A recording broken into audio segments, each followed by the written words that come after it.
CSK team తమ home గ్రౌండ్లో ఎంత బలమైన టీమో మరోసారి రుజువు చేసింది.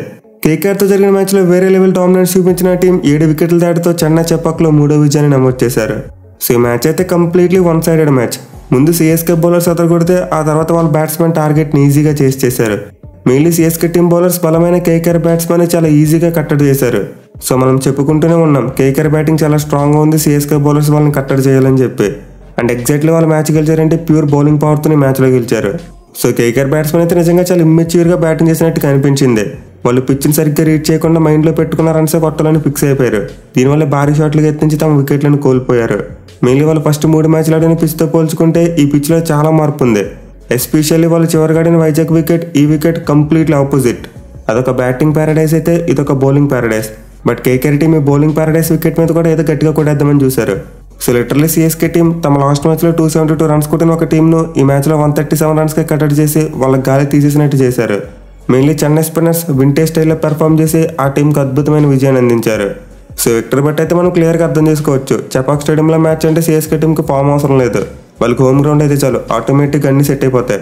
పర్టికులర్గా ఈ మ్యాచ్లో చూసుకుంటే వాళ్ళు స్పిన్ బౌలింగ్ మాత్రమే కాదు, పేస్ బౌలర్స్ కూడా చాలా బాగా బౌలింగ్ చేశారు. సో సిఎస్కే బౌలర్స్ అయితే నిజంగా ఒక ఆల్రౌండ్ పెర్ఫార్మెన్స్ ఇచ్చారు, led by Ravindra Jadeja. Mainly మ్యాచ్లో టాస్ కలవడం వాళ్ళకి బాగా ప్లస్ అయింది, ఎందుకంటే మనం సెకండ్ హాఫ్లో చూసాం డ్యూ చాలా వచ్చింది. సో ఫస్ట్ మ్యాచెస్తో కంపేర్ చేసుకుంటే ఈ మ్యాచ్లో డ్యూ అనేది బాగా పెరిగిపోయింది. దీనివల్ల సిఎస్కే బ్యాట్స్మెన్కి చేసి చేయడం చాలా వరకు ఈజీగా మారింది. ఎనివే సిఎస్కే టీం అయితే ఈ మ్యాచ్లో చాలా ఇంపార్టెంట్ మార్పులు చేశారు. మెయిన్లీ వాళ్ళకి ముస్తాఫిజుర్ రహమాన్ అవైలబుల్గా ఉండడం వల్ల అతను మొయిన్ అలీ ప్లేస్లో ప్లేయింగ్ లెవెన్లోకి తీసుకొచ్చారు. అలాగే దీపక్ చార్కి ఏదో ఇంజరీ ఉందంట, అతను పక్కన పెట్టి షార్దుల్ ఠాకూర్ని తీసుకున్నారు. అండ్ ఆల్సో లాస్ట్ మ్యాచ్లో ఘోరంగా బౌలింగ్ చేసిన ముఖేష్ చౌదరిని పక్కన పెట్టి సమీర్ రిజ్వీని తీసుకున్నారు. సో ఈ 3 చేంజెస్లో ముస్తాఫిజుర్ రహమాన్ రావడం ఆ టీంకి బాగా కలిసి వచ్చింది. మెయిన్లీ లాస్ట్ మ్యాచ్లో చూసాం పతిరానా మరియు ముస్తాఫిజుర్ వీళ్ళిద్దరు లేకపోవడం వల్ల సిఎస్కే టీం చాలా స్ట్రగుల్ అయ్యింది. సో ఈ మ్యాచ్ కూడా పతిరానా అవైలబుల్గా లేడంట, బట్ ముస్తాఫిజుర్ రహమాన్ టీంలోకి రావడం మాత్రం వాళ్ళకి బాగా ప్లస్ పాయింట్ అయింది. ఎందుకంటే అతను పిచ్చికి తగ్గట్టు తన స్లోయర్ వన్స్తో కేకేఆర్ బ్యాట్స్మెన్ బాగా ఇబ్బంది పెట్టాడు.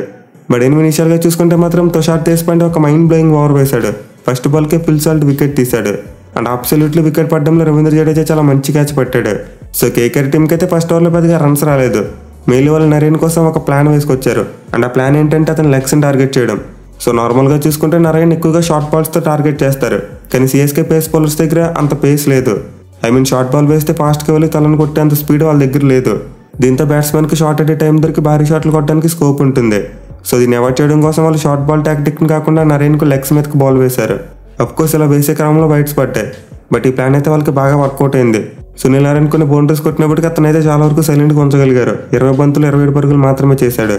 బట్ ఎనిమిది రఘువంశీ మరియు నరేన్ కలిసి పవర్ ప్లేలో కేకేఆర్ టీంకు మంచి స్కోర్ అందించారు. 2వ వికెట్ 56 పరుగుల పార్ట్నర్షిప్ నెలకొల్పారు.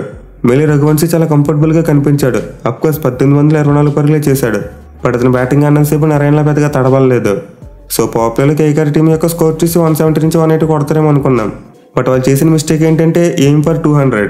లాస్ట్ మ్యాచ్లో 272 కొట్టాం కదా, ఈ మ్యాచ్లో కనీసం 200 అయినా కొట్టాలి అని మైండ్లో బ్లైండ్గా ఫిక్స్ అయిపోయారు. అండ్ ఇదే కేకేఆర్ బ్యాట్స్మెన్ యొక్క కొంప ముంచింది. సో డెఫినెట్లీ పిచ్ అయితే 200 పిచ్ కాదు, 160 రన్స్ కూడా చాలా మంచి స్కోర్.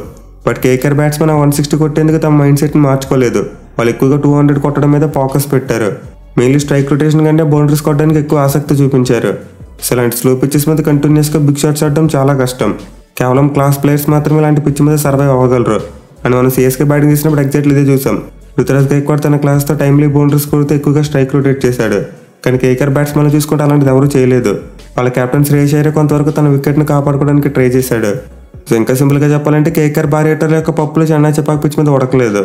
మెయిన్లీ రింకు సింగ్ మరియు రసెల్ ఈ మ్యాచ్లో బ్యాటింగ్ చేయడానికి చాలా తడబడ్డారు. ఎస్పెషల్లీ రింకు సింగ్ 14 బంతులు ఆడేసి 9 పరుగులు మాత్రమే చేశాడు.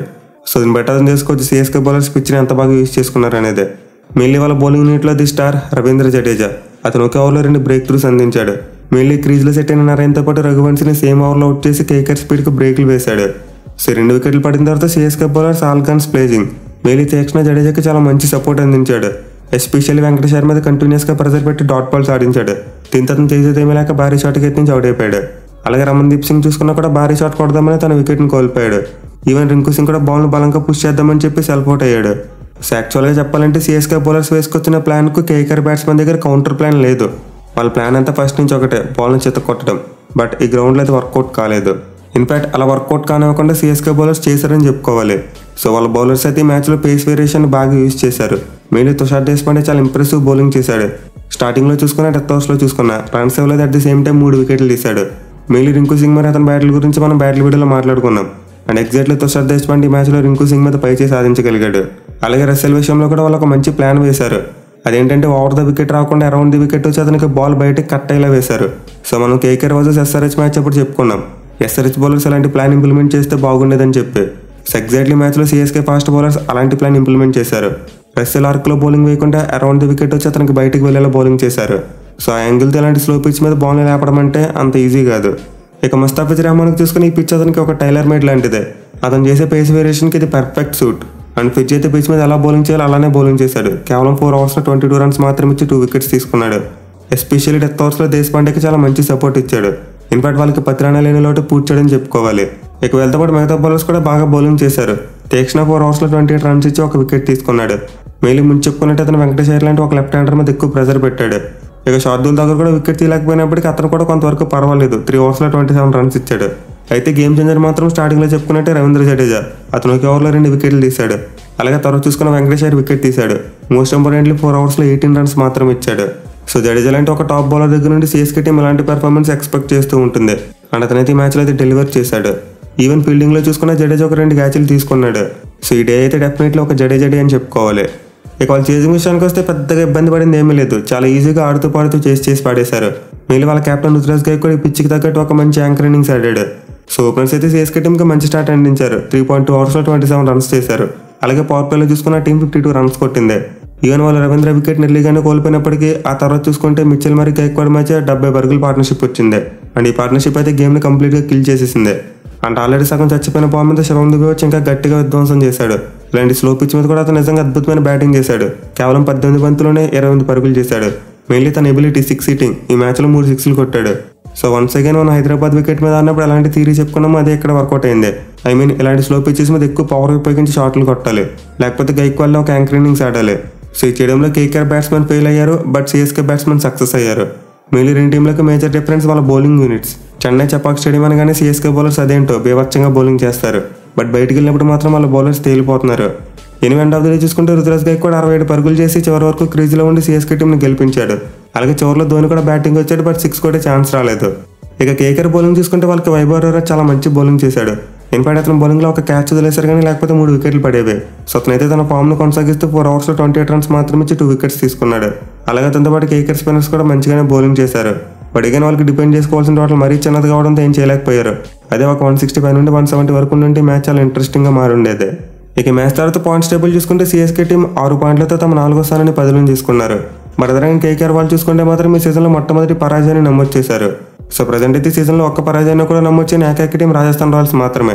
మిగతా టీంలు అట్లీస్ట్ ఒక మ్యాచ్లైనా ఓడిపోయాయి, అలాగే ఒక మ్యాచ్లైనా గెలిచాయి. ఇక మ్యాచ్లో అద్భుతమైన బౌలింగ్ చేసి 3 వికెట్లు తీసిన జడేజాకు player of the match award దక్కింది. అలాగే క్యాప్స్ విషయానికి వస్తే ఆరెంజ్ క్యాప్ విషయంలో ఎలాంటి మార్పు లేదు, స్టిల్ విరాట్ కోహ్లీ దగ్గర ఉంది. బట్ పర్పుల్ క్యాప్ విషయానికి వస్తే ముస్తాఫిజ్ రెహమాన్ మళ్ళీ తెచ్చుకున్నాడు. ఈ మ్యాచ్లో 2 వికెట్లు తీయడం ద్వారా ఓవరాల్గా 9 వికెట్లు తీసి లీడింగ్లోకి వెళ్ళి పర్పుల్ క్యాప్ను మళ్ళీ తన నెత్తి మీద పెట్టుకున్నాడు.